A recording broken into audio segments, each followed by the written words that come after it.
Hi guys! Ito po si Divine Tarot 888 para sa inyong Tagalog General Tarot Reading sa Love and Career.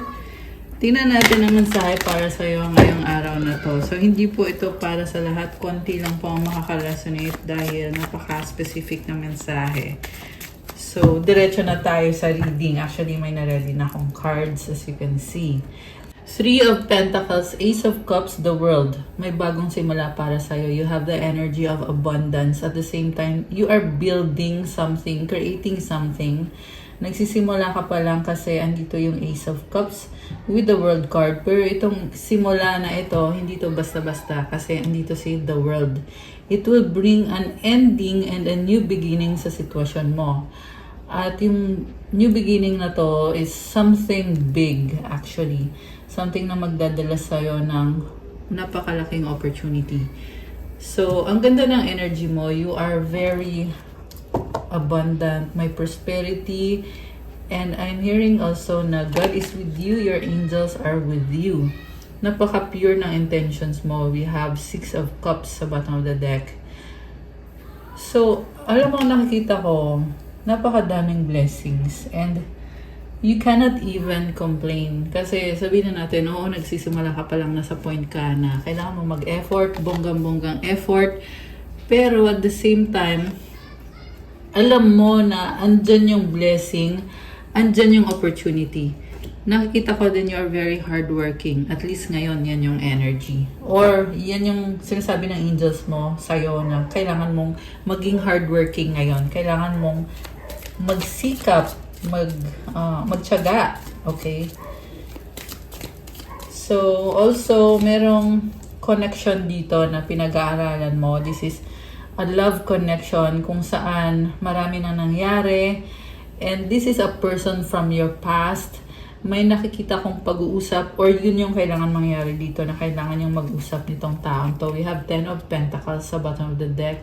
For some of you guys, may legacy na kayo. This can also be money na may pangangailangan ka and it is available, itong money na ito.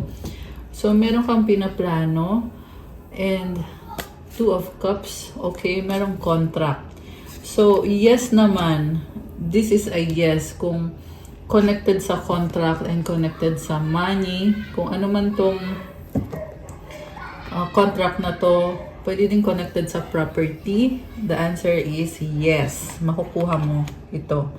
And tungkol naman dun sa person na nakikita kong kadil mo, I don't know, for some reason guys, dalawang scenario yung nakikita ko eh. May person dito na connected na siya or ikinasal na siya sa iba, tapos meron pa siyang other person. Okay? This is a third party situation.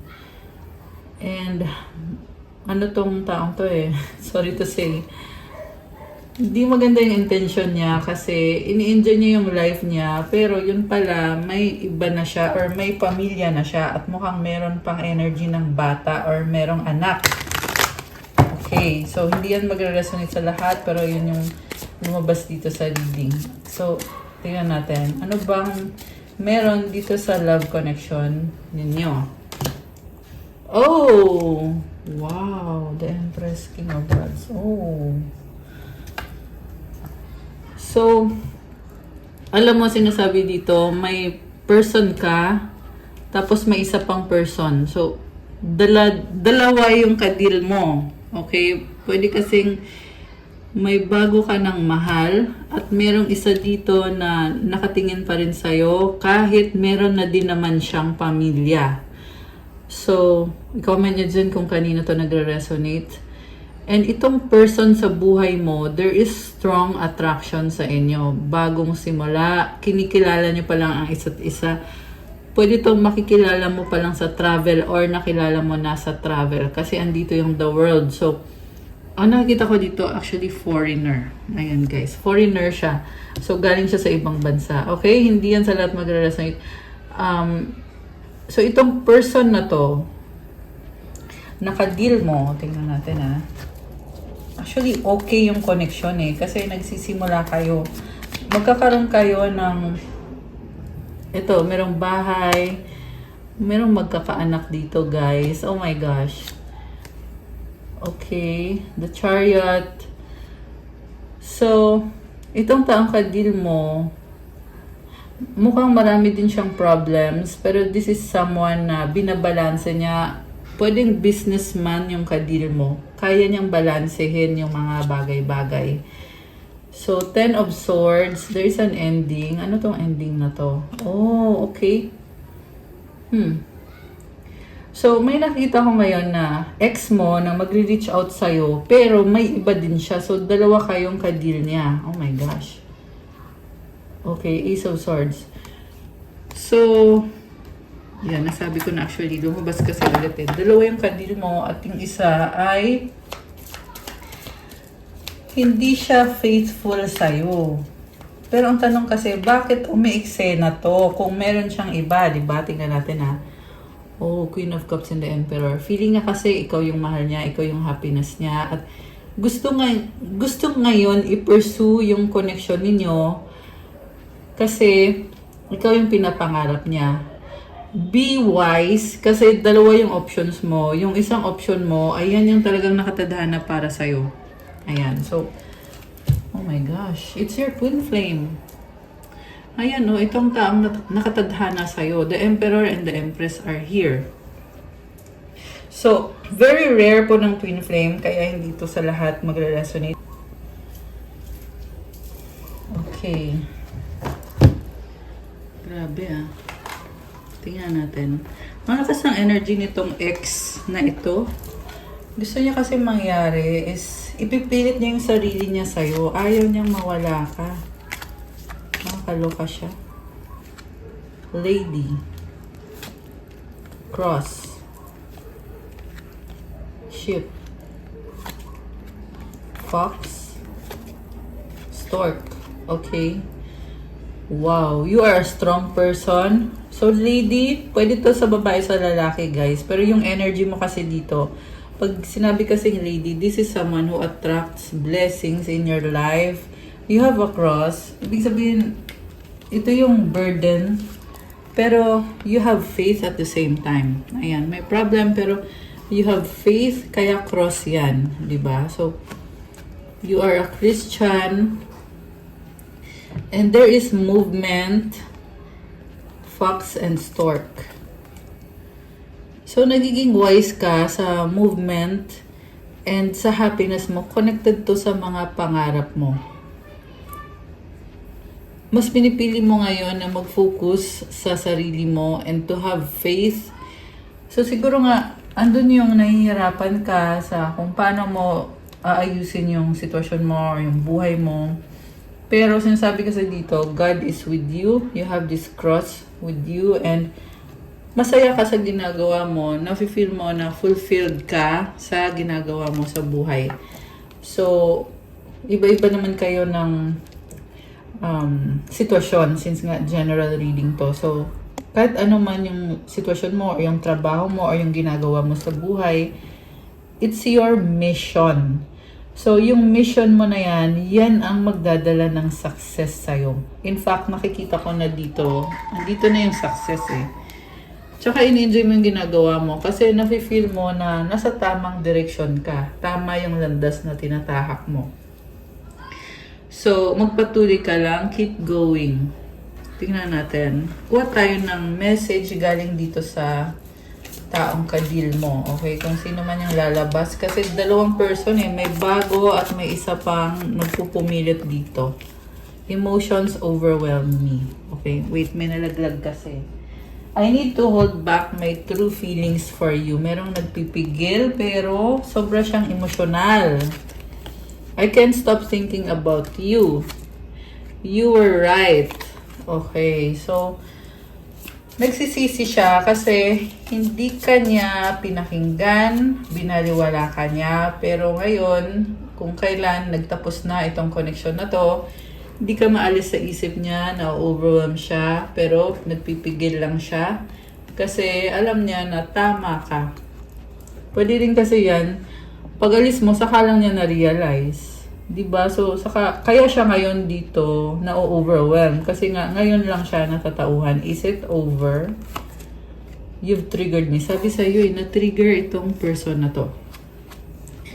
So, ano ngayon kung na-trigger siya? Tingnan natin guys ha. Saan ba patungo? Oh my gosh.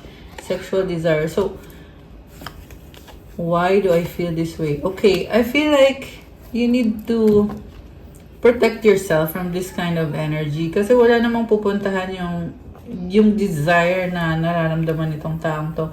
Kung hindi naman din nag-work out. Kasi ang nakikita ko kasi sa'yo, may sarili kang pangarap at ang gusto mo mangyari is magkaroon ng person na committed sa'yo at ikaw yung mahal, ikaw lang yung mahal.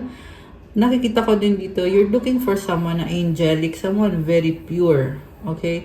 Not to say na walang kasalanan yung tao kasi lahat naman, wala naman atang ganun. Pero ang hinahanap mo kasi is someone na maging tunay yung pagmamahal sa'yo. Someone who is godly.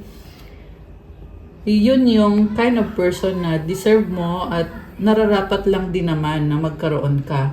Kasi if you are in a relationship with someone,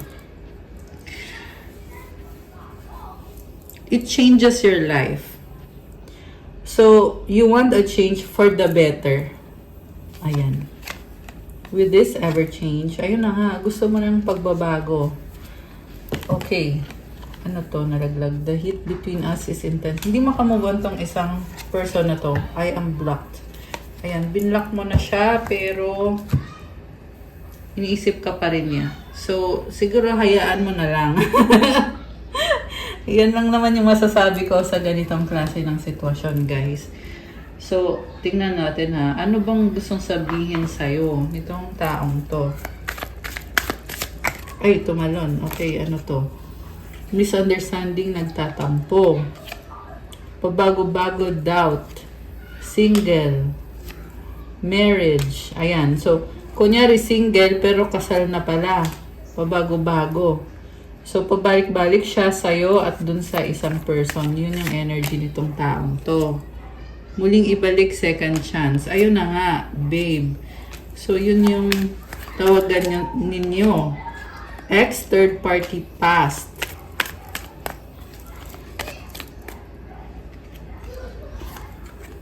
Nahihiya, shy. Takot. Pahinga, time out. Okay, so mukhang hindi kayo nag-uusap. Kaya may ganon. Entitled, toxic. Diba? Hindi okay sa'yo to. Obsessed. Diba? Aanin mo naman yan. So, you want a healthy kind of relationship. Please forgive me. Sorry. Money issue, work. Yes, yes, yes. Baby. Moving on, bye. Waiting for you, self-love. Okay, meron pa ba? May mensahe pa ba or wala na? Ito, ouch, masakit. Ayaw, ayoko. The one that got away. Okay, so ikaw yung the one that got away para sa taong to. Ano bang paparating? Tingnan natin ha. Okay, alisin ko muna to, guys. Ayan. So, okay. What's coming towards you and this person? Divorce, hiwalayan, breakup, experiencing a breakup. Patience, there's a few more months, good things come to those who wait. Let go, make room for the new beginning on its way to you now. Honeymoon phase, attending someone's wedding. Okay. So, ending na kasi to nakikita ko dito pero pwedeng magkaroon ng reconnection but not as permanent na magkakabalikan kayo. Kasi andito yung honeymoon So, mukhang may feelings or may attraction dito sa connection na to. And, yung nga lang guys, wala na. Divorce na kasi. Ayan. So, sa ngayon, yun yung nasasagap natin dito. Kung kanino man to magre-resonate, comment kayo dyan. Ito pa, may dagdag pa yan. may nakikita din ako dito na magkikita pa rin kayo at mag-uusap pa rin in a few months nitong taong to. Imperfections. Love is a beautiful mess. Embrace its imperfections. So, wala na. Kasi, nabahiran na. Nagkaroon na ng third party eh. So, kumbaga, hindi mo na pwedeng i-undo yung pagkakamali kasi nangyari na. And God is telling you na have faith kasi dadating pa rin yung tamang tao. So, buti na nga din at nalaman mo yung tunay na intensyon nitong person na to para makaalis ka. Kasi hanggat hindi ka nakaalis sa connection na to, hindi rin makakapasok yung tamang tao. Ayan o, toxic na to eh. Nakaka-stress na masyado kaya tama lang din na nagkaroon ng ending. Star, your hope and optimism are a powerful love magnet for you right now. So, kaya mo naranasan to kasi nakita niya sa'yo na may blessing ka at gusto niya din magkaroon yan sa buhay niya. Which is, hindi pwede yung ganon na basta-basta mo na lang ibibigay yung energy mo sa taong yan. Hindi pwede. Kailangan magtapos ng yung ganong klase ng connection. So, yeah, kasi ang gusto ni God is makuha mo kung ano yung deserve mo talaga. Kasi alam ni God yung value mo. 'Di ba? Kaya nagkaroon ng ending. Kasi hindi siya yung magpapasaya sa'yo. The ex, healing from past heartbreak takes time. Be patient with yourself.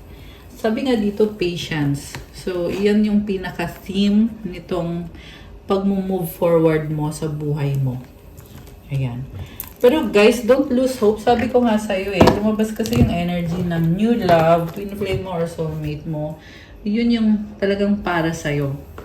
Tingnan ko ha, ano bang mensahe galing sa yung taong makakatuluyan mo. Okay? Kasi ito past na to eh. I mean, ex na to. Ibig sabihin, tapos na. 'Di ba? So, let's move forward. Ano ngayon ang energies connected sa taong makakatuluyan mo? Okay, may nag-miss you dito. Okay. I want a fresh start. Tapos nakita ko, I'm excited for our future. Okay. I'm struggling right now. You are strong. I feel betrayed. I have something to tell you. Okay, so people don't believe in me. Ayusin ko lang yung cards ko ha. Okay, naayos ko na. So, medyo magulo yung energy nitong taong to, sa totoo lang. And ang masasabi ko lang is, magpatuloy ka lang sa pag-move forward mo para maalis na din itong taong to sa eksena. Ayan, alisin ko lang na. Alisin natin guys. Tapos tingnan natin kung anong paparating doon sa inyo ng taong makakatuluyan mo. Yung meant to be para sa'yo. Okay. So we have abundance. Open your heart to receive the abundant love the universe has to offer. So with this person, feel mo na maraming blessings. Kasi healthy itong connection na to. Protected ka sa taong yan. Okay. Ano pa? Earth sign, Taurus, Virgo, Capricorn. Parang kinilig ako doon. Earth sign yung kadil mo or someone na very practical yung energy. Earth sign kasi very practical yan eh. So, we have vacation. You will be traveling soon and Mercury retrograde. So, baka mamimit mo to sa vacation mo. Merong sasakyan dito. Baka magkakasabay kayo sa flight. O sa flight or sa kung anong mode of transportation. Sabihin ko sana transformation. Ayan. I regret what I did. Okay. Merong nagsisisi. So, wait ha. Tingnan natin yung sa energy nitong taong ito. Love me. Wow! May pa love me. Okay. Isa pa. I love you. Ayan, guys. This is the one. Si the one. Ito. I long to be with you. Ayan, napaka-simple, napaka-straightforward. Mahal ka niya, gusto ka niyang makasama. Ayan. Tsaka yung love me. Ano naman ang mensahe galing sa angels mo? Tingnan natin. Para sa'yo. Mensahe from your angels. Okay, we have this 555 change. Change happens outside of your comfort zone. The time for change is now. The angels are whispering for you to trust your path and learn how to walk it. Take the next step. Allow change to lift you up and guide you forward. So itong pagbabago na to, challenging, mahirap, pero magtiwala ka daw. Sabi ng mga angels mo, magtiwala ka daw sa landas mo at kailangan mo ding pag-aralan itong pagbabagong to. Paano ba? Ano bang dapat kong gawin? Ano bang susunod na gagawin ko? At itong change na to, you should allow it to lift you up and guide you forward. So, magpatuloy ka lang, mag-adjust ka sa change. Yan yung mensahe para sa'yo. Oh, it's new moon right now. So, i-claim nyo tong energies na to, pagbabago. Affirmation. Okay, i-comment nyo to claim this beautiful energy. I release all that no longer serves me as I am guided to move outside of my comfort zone and let change in. So, release na guys. At syempre, mag-pray ka. Kasi, prayer works. And yung prayer mo, yan din yung magpapagana ng manifestation mo. Diba? So, i-pray mo kay God, God, I want to release everything na hindi na nakakatulong para sa akin. Kung sa paanong paraan mo kakausapin si God, syempre, kausapin mo yung mga angels mo. And, humingi ka ng gabay kasi kailangan mong maging malakas para sa pagbabagong to at papasukin ang pagbabago. Okay? Yung magandang pagbabago ang ipapasukin. Huwag yung hindi maganda. Paalisin mo yon. Ayan, alis, release lahat ng yan. So, comment 555, comment claim change. Isa pa nga. Isa pang message. Oh, dalawa. Oh, di ba sakto? Sabi sa'yo, release. Okay, isa lang muna. Oh. So, 999, release. Endings are new beginnings in disguise. An ending symbolizes the closure of one door and the opening of another. The whispers reminding you to release and allow it's in the release or the magic happens. Affirmation. So, ito yung affirmation, i-comment nyo dyan. Doors open for me where others have closed, bringing transformation to my mind, my body, and my soul. So, hayaan mo na, isarado mo na yung mga pintuan na yan, guys. Pag naisarado mo na yan, mararamdaman mo itong blessing na ito sa mind mo, sa body mo, sa soul mo. Andyan yung mga angels mo tumutulong sa'yo. You have to release all that no longer serves you. Kailangan mo din magpatawad at patawaran mo din yung sarili mo. Okay. So, advice para sa'yo. Tingnan natin. Advice para sa mga divine beauties sa ating mga subscribers. Okay, ito. Calmness. The inner divine is the witness of all, remaining still and quiet even during intense turbulence. So take a deep breath and then say, quiet my mind, dear Lord. May your peaceful calm take over. So, kalma lang daw. Hayaan mo na kung ano man ang nangyayari sa paligid.